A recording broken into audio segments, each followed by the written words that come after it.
That is Shiny Toy Guns. You can check them out. Our opening song today for the show, of course, Shiny Toy Guns. Check them out on myspace.com/ShinyToyGuns, of course, or just Google them or whatever you got to do. Check them out on iTunes. Go to the store old-fashioned style and buy the CD. Hey, man, who wants to own an electronic copy of music downgraded for the listening pleasure on an iPod? You know, fuck it, right? Go to the store and get it on that real CD, put it up on your wall, physically touch it, hug it, hump it, whatever you got to do is Shiny Toy Guns. But anyhow, so off to the main reason why we're coming back from the break here. We wanted to get to some baseball news. I want to talk about Josh Beckett a little bit, mostly talk about the Red Sox and what they do, and a little bit about Jason Bay here. So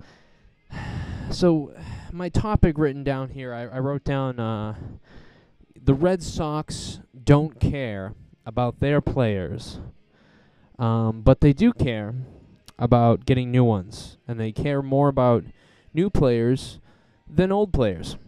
So, and here's where this logic slips away. And before I actually tell you that, let me just give you the obvious proof of this. Of course, number one, you know, Josh Beckett's hasn't gotten signed yet.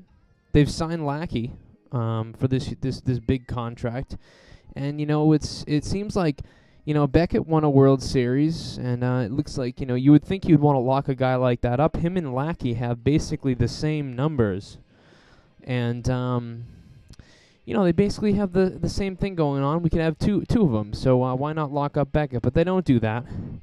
And the biggest proof is in Jason Bay. I mean, the guy came here, you know, infill of Manny Ramirez, but basically, yes, infill of Manny Ramirez. And performed admirably and amazingly down the stretch in that first half year he was with us when we got rid of Manny. I mean, I was like, Jason Bay, who is this guy? This is going to be a junk, just a wash. Just someone to fill in, boring-looking guy. Just didn't think anything was going to happen, and he proved me wrong and won me over. What a hard-working, just baseball player this guy is. And then he performs very well for us in the whole last year. Last year's season was pretty well. I mean, his average was a little bit lower, but you know, he hit, you know, over 30 home runs. I thought that was, you know, I just thought it was a great thing. It seemed he did everything right for Boston and would have solved our left field problem, but they wouldn't go the extra year. They wouldn't give the extra money. And why? Why? Now, we dumped off Trot Nixon, who, as far as I'm concerned, I mean, somebody out there might want to prove me wrong, but as far as I'm concerned, Trot Nixon and J.D. Drew aren't that much different, except for we paid a whole lot more for J.D. Drew. So we went out, we said, Trot, thanks for the memories, goodbye. Let's dump a whole bunch of money on this guy. But they won't dump any money on Jason Bay, and I have no idea why. And I think it's just because the Red Sox don't care. Johnny Damon, you know, Johnny Damon, Jason Bay. You know, why didn't we keep Gonzalez? I thought he did a pretty good job. They had to go out and get Scudero. You know, Gonzalez's bat was a surprise. We know what his defense is. And I think that's bewildering, too. And now they don't want to pay up for Beckett. And what are we going to be left with? I mean, if Buchholz... I have a little problem with my mic here. If Buchholz doesn't pan out, he's done for, right? If Buchholz doesn't pan out, we don't know what Daisuke is going to do this year. And, you know, Lester, what if he continues to struggle, you know? There's a lot of question marks here, and, you know, not locking up Beckett, rather, or both of them, really, but not locking them both up is very questionable. You have a $170 million payroll. I believe that's what it is this year. The highest payroll in team history, and you can't get it done to get these people. We gave Mike Cameron money. Why the hell didn't we give Jason Bay his money? And why haven't we already just stepped up to the plate on Beckett? I know there's questions on his arm and his injuries or whatever the Red Sox have made up. I mean, you can go get some MRIs on anybody at that age who's thrown that many innings, and you're going to see, you're not going to see a beautiful looking image.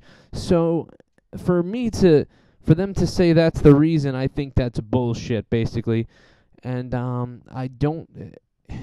creating a lot of nothing, so they look better than they are. I think, actually, I was one of those people that was angry that Bay didn't stay, but it almost seems like if you don't take a home team discount, you don't play in Boston. Now, that's something that every once in a while, some guy will take a hometown discount. I understand that. But this isn't one of those cases. And in fact, I think Lowell should be here. I don't think Lowell should be going anywhere. But they're just going to dump him off, too. I was under the belief that we give Lowell this whole year, find out what he's got left, see what he does for us this year. If he doesn't pan out this year, then there's a reason to drop him. Fine. But as far as I'm concerned, Mike Lowell's still got the bat, and he can still play a pretty good third base. So, I think we could have gotten at least 2 more years out of him and kept him a little bit happier, whatever. But so the bottom line is I believe that the Red Sox just don't care. I mean, they went out and threw ridiculous money at Daisuke. Look at what they did for Daisuke. I mean, they might as well have taken their pants off and, walked around China with money hanging off out their assholes, and they, and now, Daisuke just didn't, I don't know. We got a championship, so you can't say it wasn't worth it, but, it was that one championship, and, man, they paid a lot, and they paid a lot for Beckett. Why not pay Beckett and keep him here? I mean, they got something else lined up that I don't know about? I don't understand it. Do you have a response to this episode? Then call the Rage Line. Leave your comment, question, answer, or rage. Call it right now at 339-499-4394 and leave your rage on the Rage Line every week. Your comments and questions and rage will be played live